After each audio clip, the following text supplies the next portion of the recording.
গুম হওয়া ব্যক্তিদের দ্রুত ফিরিয়ে দিতে স্বরাষ্ট্র উপদেষ্টাকে স্মারকলিপি দিয়েছে স্বজনরা। আরো জানাচ্ছেন মাহবুব কবির চপল। আমি পাঁচ মাসের ছিলাম, সেই সময় থেকে আমার বাবা নিখোঁজ।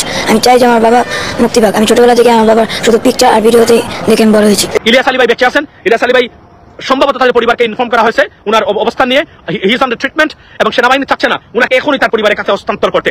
আসসালামু আলাইকুম দর্শক মণ্ডলী, আজকের ভিডিওটি অত্যন্ত গুরুত্বপূর্ণ হতে যাচ্ছে। দর্শক মণ্ডলী, ইলিয়াস আলী বিএনপির সেই নেতা, যেই নেতাকে নিয়ে এতদিন ধরে আলোচনা হচ্ছিল। আয়নাঘর থেকে যখন এক এক করে জীবিত অনেক ব্যক্তি ৮-১০ বছর পরে ফিরে আসা শুরু করলো, তখন সেই দীর্ঘদিন আগে গুম হয়ে যাওয়া ইলিয়াস আলীকে নিয়ে কিন্তু আলোচনা চলতেছিল।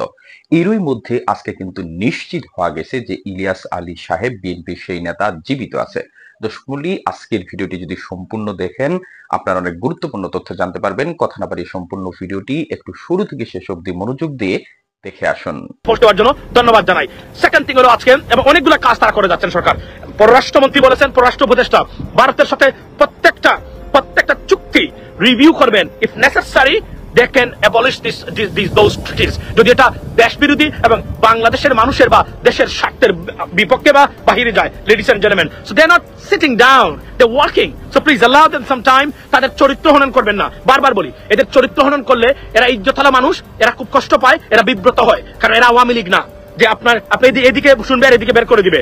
এরা ইজ্জতওয়ালা মানুষ, এরা প্রেস্টিজ এবং ডিগনিটি নিয়ে চলাফেরা করে তাদের ক্যারিয়ার, তাদের প্রকৃত ক্যারিয়ারে। সুতরাং এদেরকে নষ্ট করবেন না, তাদের চরিত্র হনন করবেন না আপনার নিজেদের স্বার্থে, কারণ আপনি পৃথিবীর সবচেয়ে বড় বিজ্ঞানী নয়।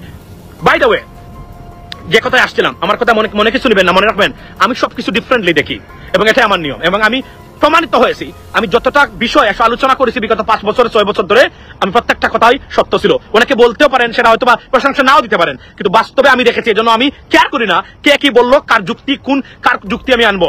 আমি যা বলেছি এবং আমার অ্যানালাইসিস এবং ইনসাইট এটাই সত্য প্রমাণিত হয়েছে প্রত্যেকটা ক্ষেত্রে। সো এই কনফিডেন্স লেভেলটা এতটা পর্যায়ে আছে এখন, আর কারো কথা শুনতেও রাজি না আমি আবার বলি, এবং আমি দেখেছি আমি যে কথা বলি এটাই অনেকে বলছেন এখন এসে পরিশেষে। Ladies and gentleman, now let's talk about Ilias Ali ভাই। বিএনপি নেতা ইলিয়াস আলী ভাইকে নিয়ে আজকে ব্যাপক প্রচারণা যে উনি ফিরেছেন, উনি ফিরবেন নাকি উনি মৃত। আমাকে অনেকে জিজ্ঞেস করেছেন, আপনারা দেখে থাকবেন যে আমি প্রতিদিন বলে আসছি বিগত 2 বছর থেকে, ইলিয়াস আলী ভাই, আমি স্ট্রংলি বিলিভ করি যে উনি বেঁচে আছেন এবং যে কোন সময় তার পরিবারের কাছে ফিরবেন। নাও আমার এটা কোন সোর্স আমি আপনাকে বলছি না, আমি আমার ব্যক্তিগত আশা আকাঙ্ক্ষা, ব্যক্তিগত অ্যানালাইসিস থেকে আমি বলছি। I have a connection, I know the source, এটা আমি দিচ্ছি না এখন। আমি 2 বছর ধরে বলে আসছি, আমি সেদিন সেলিমে বলছে, আমি মনে প্রাণে বিশ্বাস করি ইলিয়াস আলী ভাই বেঁচে আছেন। ইলিয়াস আলী ভাই সম্ভবত তাদের পরিবারকে ইনফর্ম করা হয়েছে উনার অবস্থান নিয়ে, হি ইজ আন্ডার ট্রিটমেন্ট, এবং সেনাবাহিনী চাচ্ছে না উনাকে এখনই তার পরিবারের কাছে হস্তান্তর করতে। এই কথাগুলো আমি আমার মন থেকে বলছি। I may be wrong, maybe আমার এই কথাটা ভুল প্রমাণিত হতে পারে 2 দিন পরে, তবে আমি বিশ্বাস করি হবে না। এটা আমার ভরসা এবং আমার বিশ্বাসের উপরে, এবং আমি মনে প্রাণে আশা করি যে কোন সময় ইলিয়াস আলী ভাই ফিরবেন তার পরিবারের কাছে, এবং I think it is confirm, right? কেননা এবং যারা বলছেন বেঁচে নেই, এটা সত্য নয়, তাদেরও যুক্তি আছে। কিভাবে 12 বছর ধরে উনি কি বেঁচে আছেন? এটা কি সম্ভব? এই ব্রুটাল, এই স্বৈরশাসক, এই খুনি এবং হত্যাকারী আয়নাগরের মালিকদের মানে আশ্রয় যিনি ছিলেন, তাকে কি এখন বাঁচিয়ে রেখেছে? It's a logical question, to be honest, right? এবং সেকেন্ড থিং হলো আরো একটা, যে এই সরকার পরিবর্তন হওয়ার পরে আয়নাগর থেকে অনেক মানুষ ফিরে গেছেন, ইলিয়াস আলী ভাই ফিরলেন না কেন? তাহলে কি মনে হয় না উনি আর বেঁচে নেই?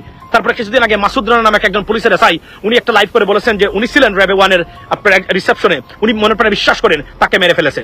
সুতরাং এই কথাগুলো যদি যারা বলছেন যে উনি বেঁচে নেই, logical, they have the logic, by the way, it's a very very logical. But আমার লজিকটা হলো, আমার সোর্স হলো, আর এতটুকু বলবো না এগিয়ে গিয়ে, আমি মনে প্রাণে বিশ্বাস করি উনি বেঁচে আছেন, উনাকে তারা মানে নাই, এবং উনি যে কোন সময় ফিরবেন তার পরিবারের কাছে, এটা আমার আশা। আমি বিশ্বাস করি মনে প্রাণে, আমি ভুল প্রমাণিত হব না, এটা আমার মনে প্রাণে বিশ্বাস। আপনারাও দোয়া করবেন এটাই। সিলেটের এই বাঘ, ভারতের আতঙ্ক, স্বৈরশাসী যতটা আছেন আমাদের বৃহত্তর সিলেট থেকে শুরু করে এদের অন্যতম আতঙ্ক, বিএনপি নেতা ইলিয়াস আলী সৎসাহসের অন্যতম বাতিঘর, ফিরবেন বাংলাদেশের মানুষের কাছে, আবার রাজনীতিতে ফিরবেন।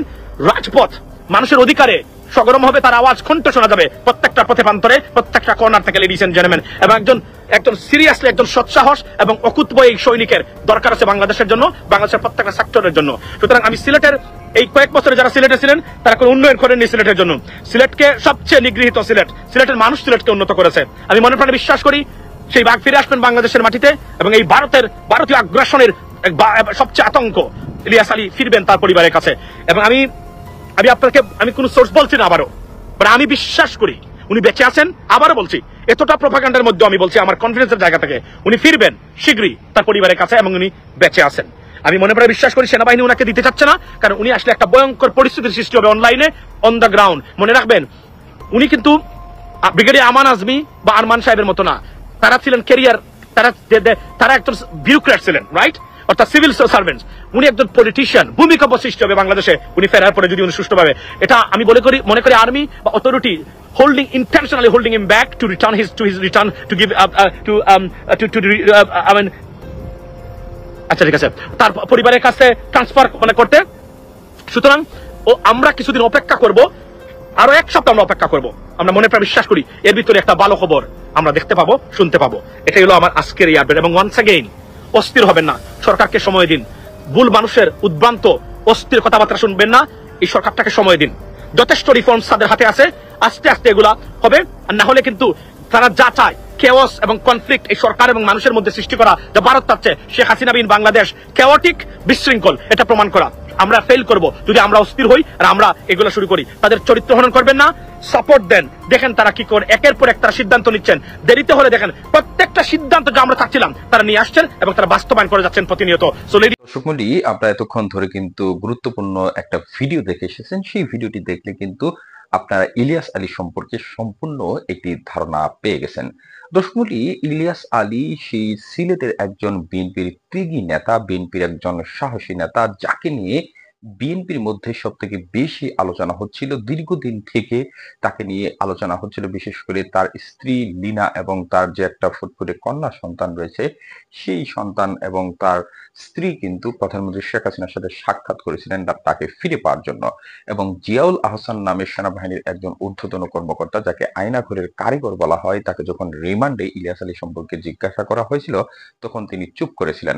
এবং অনেকেই ধারণা করেছিল যে ইলিয়াস আলী খুন হয়ে গেছে। ইলিয়াস আলীকে একটা সাবেক একজন পুলিশের অফিসারও কিন্তু সামাজিক যোগাযোগ মাধ্যমে কিছু বর্ণনা দিয়েছিলেন যে ইলিয়াস আলীকে টুকরো টুকরো করে বিভিন্ন জায়গায় সাগরে বিভিন্ন পয়েন্টে ভাসিয়ে দেওয়া হয়েছে। বিষয়টি নিয়ে কিন্তু মানুষের মধ্যে এক ধরনের উদ্বেগ সৃষ্টি হয়েছিল। দীর্ঘদিনের যে আশা যে ইলিয়াস আলী হয়তো বা বেঁচে আছে, সেই জায়গা থেকে তারা কিন্তু একটু নিরাশ হয়ে গেছিল। অবশেষে কিন্তু ইলিয়াস আলীর সন্ধান পাওয়া এখন সময়ের ব্যাপার মাত্র।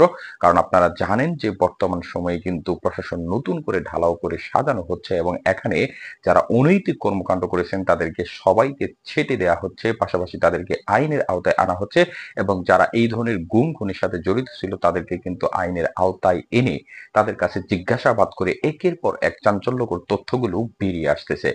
আশা করা যাচ্ছে যে খুব দ্রুত সময়ের মধ্যেই ইলিয়াস আলীকে আপনারা আপনাদের মাঝে ফিরে পাবেন। সেজন্য প্রত্যেকেই তার জন্য দোয়া করবেন, তার পরিবারের জন্য দোয়া করবেন এবং আপনাদের প্রতি অনুরোধ থাকবে পরবর্তী আপডেট পেতে আপনারা আমাদের এই চ্যানেলটিকে সাবস্ক্রাইব করে পাশে থাকা বেল আইকনটি বাজিয়ে সাথেই থাকবেন। ধন্যবাদ সবাইকে। আসসালামু আলাইকুম।